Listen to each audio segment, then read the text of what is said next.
में पहली बार पूर्व IAS, IPS, IFS को मिली मंत्रिमंडल में जगह। किसी ने दुनिया में बजाया भारत का डंका तो किसी ने ली देश की सुरक्षा की जिम्मेदारी।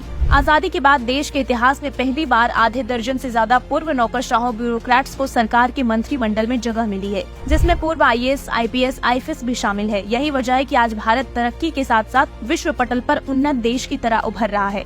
IT सेक्टर से लेकर रेलवे तक, एनर्जी हब से लेकर इंफ्रा तक, आज भारत के हर मंत्रालय को बेहतरीन लीडरशिप और विशेष तजुर्बे का मार्गदर्शन मिल रहा है। 2014 से पहले तक वोट बैंक के लिए पार्टी के चुने गए नेता जो ठीक से पढ़े लिखे भी नहीं होते थे, उन्हें किसी भी मंत्रालय का मंत्री, यहाँ तक कि पूरे राज्य का CM भी बना दिया जाता था। हालांकि उन्हें उस डिपार्टमेंट की 30% भी नॉलेज नहीं होती थी और मंत्री IAS, IPS को निजी तौर पर हायर करके इन्हीं की सलाह पर अपने मंत्रालय को चलाते थे। लेकिन आज वही नौकरशाह फ्रंट फुट पर अपने डिपार्टमेंट को संभाल रहे हैं। तो आज हम मोदी सरकार के 5 ऐसे मंत्रियों के बारे में बताने जा रहे हैं जो कभी नौकरशाह थे और आज देश के अहम मंत्रालय संभाल रहे हैं।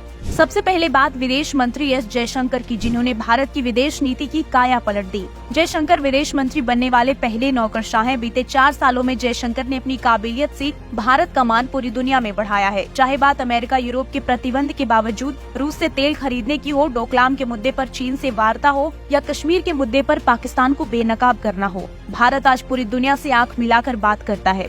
दूसरे नंबर पर है पेट्रोलियम और शहरी विकास मंत्री। विदेश सेवा के पूर्व अधिकारी रह चुके हरदीप सिंह पुरी को लगभग 6 एकड़ में फैले नए संसद भवन के निर्माण का जिम्मा मिला था, जिन्होंने वर्ल्ड क्लास सुविधा, डिजिटल सहित मॉडर्न टच के साथ मात्र 29 महीने में नए संसद भवन को बनवा कर तैयार किया है, जो कि अपने आप में एक रिकॉर्ड है। जहां पहले कोई बिल्डिंग बनवाने के लिए दशकों लग जाते थे, आज नया संसद भवन सरकार के कामकाज के प्रति गंभीर होने का परिणाम है। न सिर्फ रफ्तार से काम, बल्कि क्लीन एनर्जी के क्षेत्र में पेट्रोल डीजल पर निर्भरता कम करने के लिए पुरी ने 20% इथेनॉल ब्लेंडिंग पहल की शुरुआत की, जो कि पेट्रोल डीजल से काफी किफायती और इको फ्रेंडली है। पेट्रोल के साथ एनर्जी के क्षेत्र में भी मोदी सरकार के बिजली और रिन्यूएबल एनर्जी मंत्री RK सिंह झंडे गाड़ रहे हैं। RK सिंह पूर्व गृह सचिव भी रह चुके हैं। आपने देखा होगा कि पिछले कुछ सालों में बिजली की खपत बढ़ रही है। सबसे ज्यादा आबादी होने की वजह से हमें ज्यादा एनर्जी की जरूरत होगी। इसके लिए सरकार ने बिजली और रिन्यूएबल एनर्जी मंत्रालय को एक ऐसे हाथ में दिया है, जिन्होंने विंड पावर के प्रोडक्शन के मामले में भारत को दुनिया का चौथा देश बना दिया। भारत अब solar energy, wind power, biomass जैसे क्लीन एनर्जी से बिजली बना रहा है। 2021 में देश में 40% बिजली रिन्यूएबल एनर्जी रिसोर्सेज से हासिल किया था। पिछले 9 साल में रिन्यूएबल एनर्जी प्रोडक्शन में भारत की क्षमता में बढ़ोतरी विश्व की अन्य बड़ी अर्थव्यवस्थाओं में सबसे तेज है। वो दिन दूर नहीं जब दुनिया कच्चे तेल को छोड़कर भारत से पावर इंपोर्ट करेगी। भारत को आत्मनिर्भर बनाने के साथ साथ उसकी सुरक्षा भी उतनी ही जरूरी है।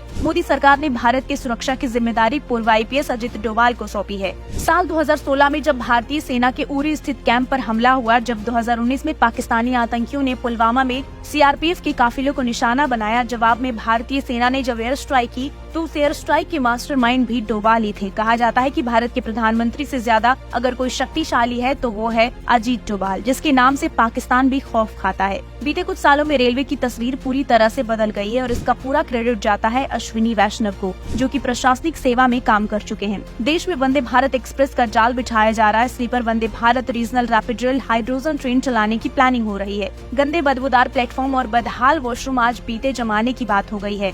IT सेक्टर का जिम्मा भी वैष्णवी के पास है। स्वदेशी रूप से 4G, 5G विकसित करने के बाद सबसे पहले भारत दुनिया को 6G का तोहफा देने वाला है।